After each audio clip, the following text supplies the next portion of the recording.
Three, two, one. Let's go. We're back with another Go game replay today. And this is a special match because I hadn't played in a few months. So this is my return game. This is my comeback game. This is from probably a year and a half ago, something like that. I just hadn't played for quite a while and was jumping back into it. So this is the first game I played in like 3 or 4 months, maybe more. Maybe it was like 5 or 6 months. And I was rusty and didn't really know what I was doing. But we'll see how it plays out. There's a big comeback here for somebody. So let's just dive right in. At the time, I was 9K. Honestly, probably not that good because I hadn't played in so long, so that's probably inflated a little bit. And I was up against a 12K. So in theory, probably a pretty even match, actually, up against one another. And Black has the first move. So where does he play? Whoops, there we go. We got the upper right-hand corner. Giddy up. So we each take a corner. I got a 4-4 and a 3-4. Black puts the pressure on. I jump across, as I like to do, putting the pressure on those 2 black stones. Early cut there by Black. I put him into Atari, put him into Atari again. We link up. That's a pretty even exchange. He's going to kill 1 stone of mine, but I'm probably going to get those 2 of his, right? Yeah, that's okay. Atari again, he ignores that. Oh, I like that play there. He jumps over to the left and, potentially has a pretty big little base there on the lower left-hand side. So well played there by Black. I like that little retreat play to fill in that gap. That's a nice move. But then I have a similar move on my own because it's looking like I had this sort of corner. And then I make that nice little jump out here, right? And we extend it with 1 play. We extend that out about 3 lines, get a ton of territory. There is room in there. He could jump in, but we'll see what happens with that. Instead, Black jumps up to the upper right-hand corner, starts to build up some territory and some shape up there. So we shift our focus to the top of the board. Another little extension there. I like that. On my behalf there, in terms of white, we filling in that right-hand side of the board. There's not too many big moves left. There's definitely some space up here, some here. Middle of the board's obviously wide open, but we also got some space here. And these 3 points also open. So people can jump in there. So there's definitely some game to be played. Computer thinks I have the advantage at this point. That's okay, I'll take it. So we start to fill in some of those spaces. I like that. Jumping out here, we have this kind of wall down here, and then in theory we capture everything in between, right? So that's nice. I like that. Black pushes up on the left-hand side of the board. Sure. I take away that 3 point up here, right? By playing there and giving myself 2 stones in a row. At D17, we're basically saying, hey, this is mine, you can't jump in there now. That's a conservative play, but it seals that right up. It takes away any funny business. Black pushes across the top of the board, sure. What do we got here? I like that.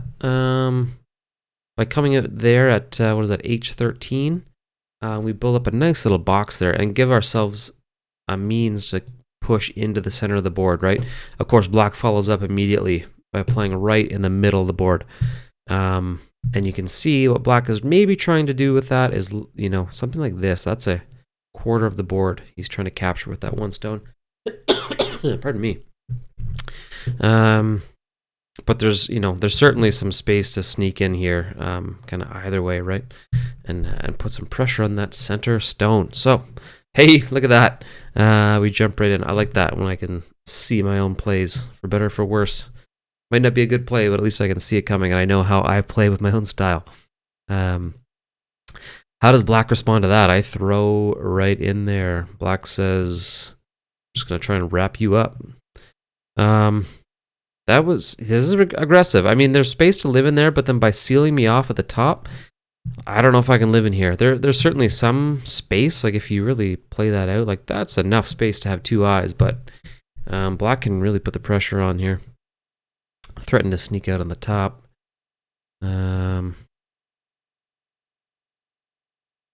All right, he's sealed me off pretty much at the top now, right? Like if you look at his line of stones, he's got a nice line there. which extends all the way down this way.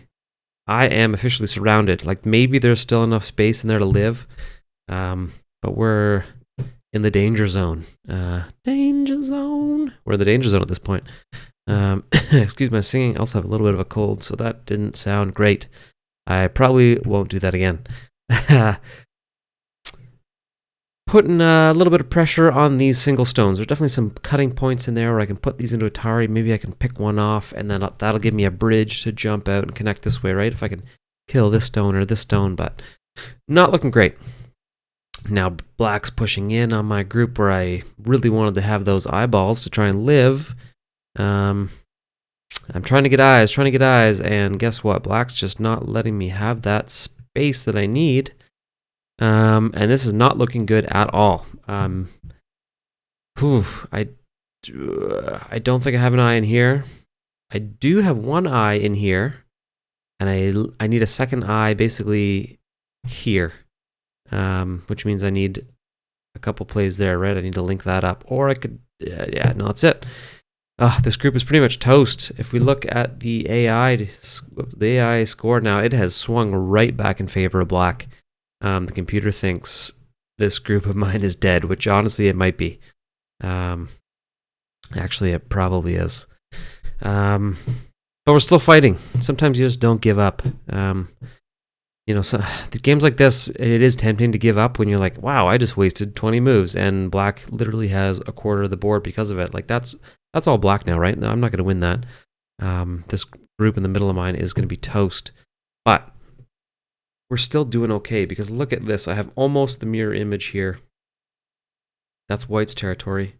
Not quite as big, I would say, as what black has, but we also have this nice chunk up here, and black has this corner. So honestly, even-ish. Black definitely has the advantage, but not crazy. Okay, now I get aggressive. I say, hey, you have to take a little bit of game management into consideration at these points and say, you know what, we lost a bunch of territory and stones in here, so we have to get aggressive and make that up somewhere else. And that results in me jumping into the 3-3 in that upper right-hand corner to try and win some of that space back, which it looks like we do. Sure enough. That was a nice little win. I love throwing into that 3-3 when the opponent thinks they have it on lockdown, and you carve out like 15 points out of their territory. That's a huge swing, right? Wasn't enough to even the game in terms of the what the AI system thinks, but that definitely pushes the momentum back in our favor. Carrying on. Battling a little bit over the middle of the board, trying to get some territory here. I'm just poking in, trying to cut off what I can, trying to kill what I can. Looks like I might kill those 3. Yeah, all right, we got a bit of a kill there. We'll make some of this territory back. That's fine. He's going to kill one of mine off. Doesn't matter. Lots of Ataris going on, give and take in the middle of the board, but it's just over a couple points here and there. No big deal. Okay, so now we're back focusing on this left-hand side of the board. It's pretty open here, right? Like, we don't want him to come in there and eat up some space. So we're just playing a little defense. Looks like he's going to kill me off there anyway. Didn't work out great. This is almost like end game type moves now. We're fighting over the last couple spots here and there. This is a good play on black's part. Sneaking in onto that right-hand side. Getting some space. Go on the defensive, try and shore up my edge there. So if we stop right now, we're almost 200 moves in, and we'll just quickly check the score. I would say black definitely has the advantage. We look, this white group in there is totally done, but it's close. Black by 2.8. That's super close. Closer than I would have imagined. And there's really only a couple groups on the board. Like, look at this. This is black. One huge group, quarter of the board, and then the other group is kind of that, and then everything else is white. So I managed to win a huge chunk here, which actually connects through. I have one big old group, and that was just good shape and shape extension, just easy jumps. I sort of had the framework built up here and just kept pushing it up, and we end up with a nice big chunk in the corner, and same thing up here. Big moves. We build up our framework and just extend it. one conservative move up there to give me those two. And somehow, even just looking at it now, it looks like black still has the advantage by more than 3 points, right? But that's not the case. So back to the game. How do I go back to the game? There we go. Playing on. This is when the momentum swings back towards my favor. We're fighting over endgame scenarios. These are little bits of territory. 2 points here, 2 points there. Black's shoring up spots, and he's getting 1 point at a time, and I'm trying to get 2. Right, I'm trying to. Oh yes, he's wasting these moves. He's not going to get anything by doing these. And then there we go. That's the end of the game. I guess we will pass at that point. It looks like that was pretty much it. But there was enough. What's the final score? Wait, by half a point. What a comeback. What a comeback. Comeback game and a comeback within the game. That was huge. We lost a huge chunk in there. That was a huge white territory that maybe we didn't lose it as so much we tried to win it and just didn't get it. We jumped in there and I don't know, maybe there's a better way to do that and got a little aggressive, but like how many stones is that? 1, 2, 3, 4, 5, 6, 7, 8, 9, 10, 11, 12, 13, 14, 15, 16, 17, 18, 19, 20, 21, 22, plus another like 2, 4, 5. It's like 27-ish, 28 points. All for nothing.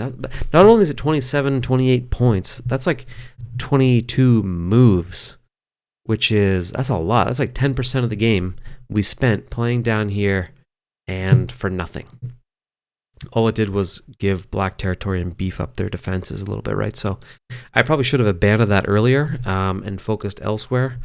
Or at least maybe my initial attack should have been a little more conservative and given myself that connection to jump out when I needed to, and then I could have got something as opposed to nothing. Maybe that's the lesson today is instead of trying to get a whole group in there to live, maybe you just want to steal like 5 or 10 points. You're just trying to erode a little bit of the opponent's territory. You're not trying to win it over, but you just want a little bit of an advantage. You don't want to give up that huge chunk to your opponent. And that could be it. But anyway, what a comeback. First game in ages, like I said, I hadn't played in, I think it was like 5 months. And to come back and get a win like that by literally half a point, it really came down to those end game situations. White, I should say me, I was trying to get 2 points here and there where I could at the end of the game, and black just, kind of wasted moves. 1 point here, 1 point here, 1 point here. I'm trying to get 2 points with those end game scenarios and situations when you're that close, right? When you're within a point or two, you get those points wherever you can. And in this time, in this match, in this example, it was the difference. It made the difference. So anyway, huge comeback. Love it. I wish that happened all the time, but it doesn't. I lose. Honestly, it seems like more often recently than I win. But hey, it's what it is. You play, you learn, and you have fun. That's the whole point. So anyway, thanks for watching. Hopefully you enjoyed it. I'm going to try and do more of these and kick up the pace. Maybe do a few lessons coming up in the future too. So we'll do a little more structured content instead of these run-throughs. But anyway, I hope they're fun. I learned by watching other people play, so hopefully it's helping other players as well in that maybe double-digit Q range that just need that little bit of help. So I'm certainly still learning too, and I don't pretend to know everything because honestly, I'm not even that good, but there's room for improvement. Anyway, thanks for watching. We'll see you in the next one. Let's go.